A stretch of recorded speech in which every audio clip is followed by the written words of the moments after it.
Shalom, selamat pagi sahabat Kristus pendengar renungan dimanapun berada.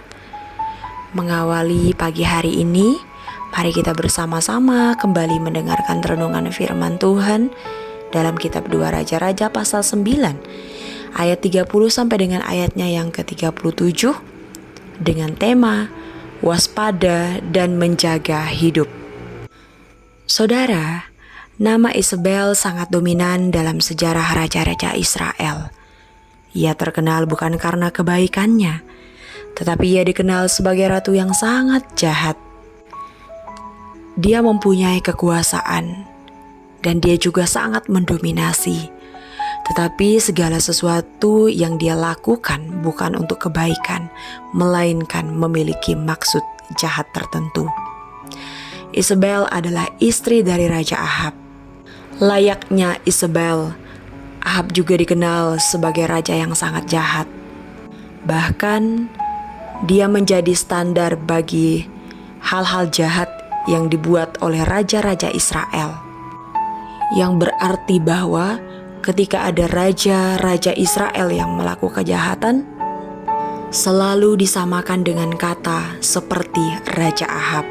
Saudara, Raja Ahab berbuat jahat tentu adalah bagian dari pengaruh Isabel istrinya. Istrinya banyak melakukan apa yang jahat di mata Tuhan. Demi memperoleh apa yang ia inginkan, dia rela menghalalkan segala cara. Bisa dikatakan Isabel adalah penjahat yang sempurna. Dia licik, dia kejam, dan dia tidak kenal ampun terhadap siapapun.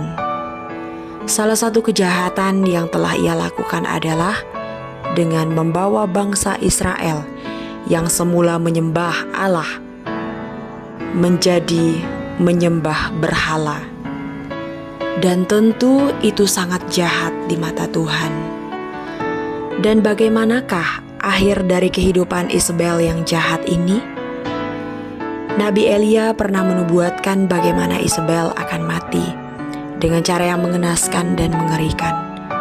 Badannya diinjak-injak dan tubuhnya bahkan tidak berbentuk lagi. Saudara, percayalah bahwa nubuatan Tuhan pasti terjadi sebagaimana yang dialami oleh Isabel. Sebelum dia meninggal, dia adalah ratu yang sangat dihormati, ratu yang sangat disegani dan ditakuti. Tetapi dia mati dengan cara yang mengenaskan. Bahkan mayatnya tidak diketemukan secara keseluruhan, hanya kepala dan kedua kaki dan kedua telapak tangan.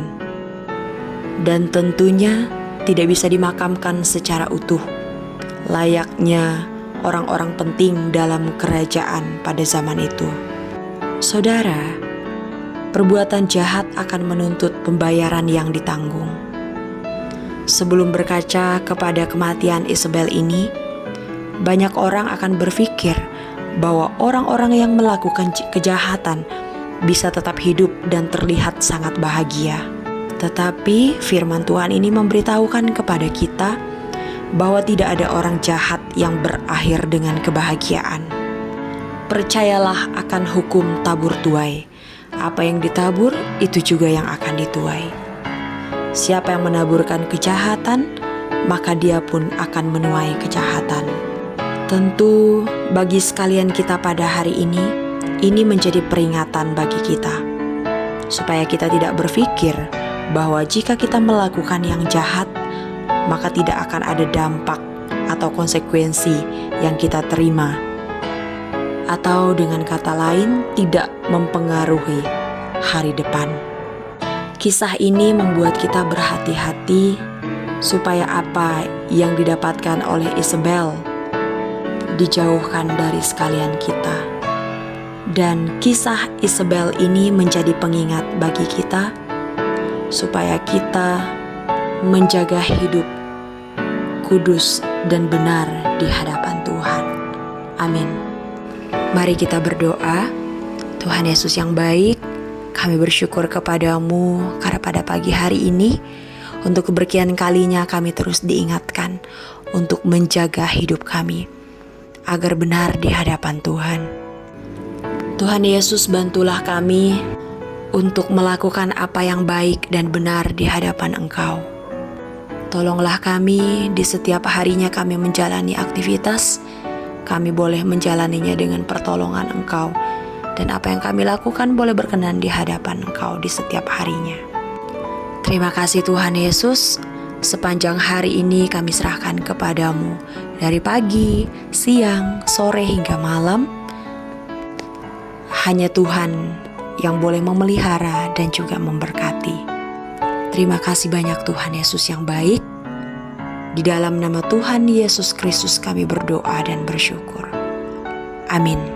Selamat beraktivitas, Tuhan Yesus memberkati. Shalom.